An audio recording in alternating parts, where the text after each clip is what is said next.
Hello, students. My name is Mr. B. Ndlozi. Welcome again to another session with our computer practice N5 lesson. Today we will be looking at mail match, basically as a function in MS Word, but today we will be looking at specifically how does one create a data file. Now, for us to be able to do this, basically, we will be again looking at a previous question paper, but in this case, in no particular order. So, the topic basically that says we're looking at it today, it says make use of the mail match function to create a data file using the names and the information in the table below. So we are given a table basically of how basically the details of the data file that we need to create. And then after that, we are asked to save the document as question 5A, and we needed to make a printout of this. So let us jump straight to it. So the first thing that we needed to do, you needed to open up your MS Word document. Once your MS Word document is opened up, then you will go into Mailings tab. Because now a data file, it's just the same as creating a new recipient for your mail match. So under your mailing tabs, in this case, previously we used to do it step by step, basically using your mail match wizard. But the easiest way of doing this, whenever you are creating first your recipient, you can just go to select recipient, then you can just say type a new list, use an existing list if you have already created the list. So in this case, because it's a new list, so I will say type a new list.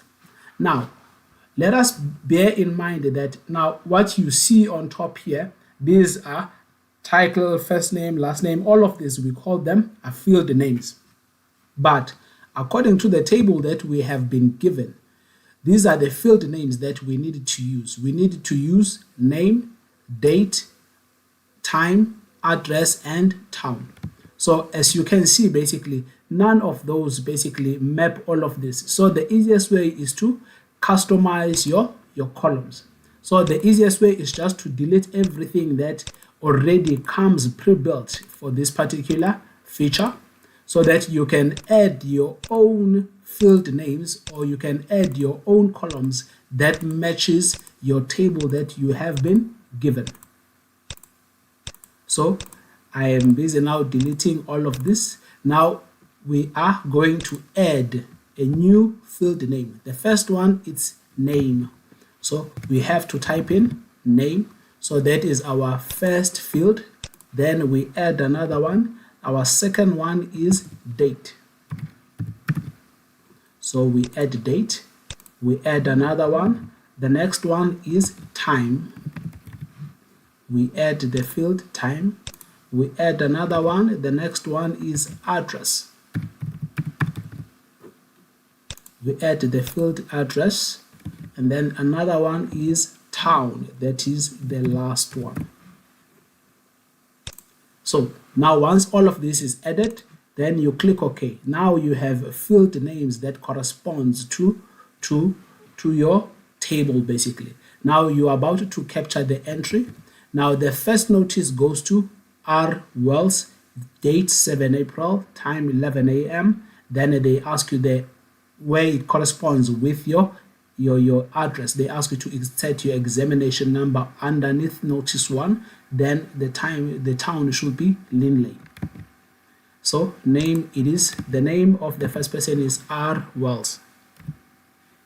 So you click on it, R. Wells. Click on the date. The date is the 7th of April. Then the time is 11. Then the address is, now instead of the address, they said we needed to insert our examination number. So our examination number, we will insert it. So this will be our temporal examination number. And then the town is Lindley. Okay, now that is our first record. Now to insert our next record, we click on new entry. Our second notice goes to S. Bester.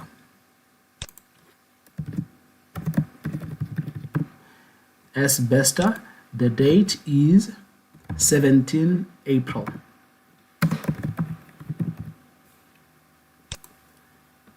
April, and then the time is 11:20. Then the address is, now where it says the address, they ask us to type there question 5A. So we've typed question 5A.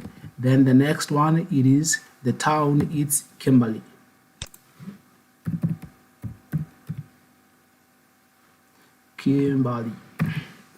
Okay, then that is it with our second record. So now we go to our third record. Our third record is A. Simmons.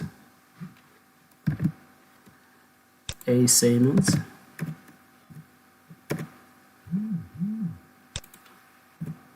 A. Simmons.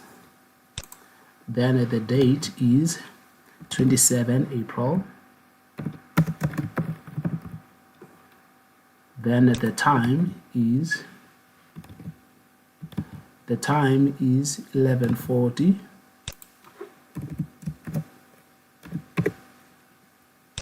Then the address is P.O. Box 1.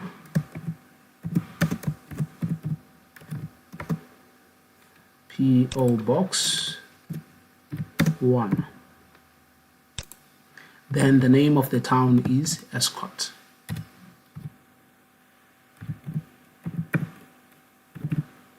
So this is now our complete set of record that we have been given. So now what we need to do is now we can click OK. So by default, it will ask us to save. Basically, by default, this type of your recipient list, basically you will find it, or it will be saved by default under My Data Sources. So we save this as, they asked us to save this as question 5A. So our data list has now been saved.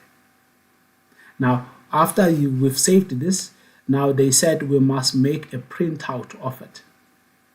Now remember that we saved it under documents. Under documents you needed to find My Data Sources.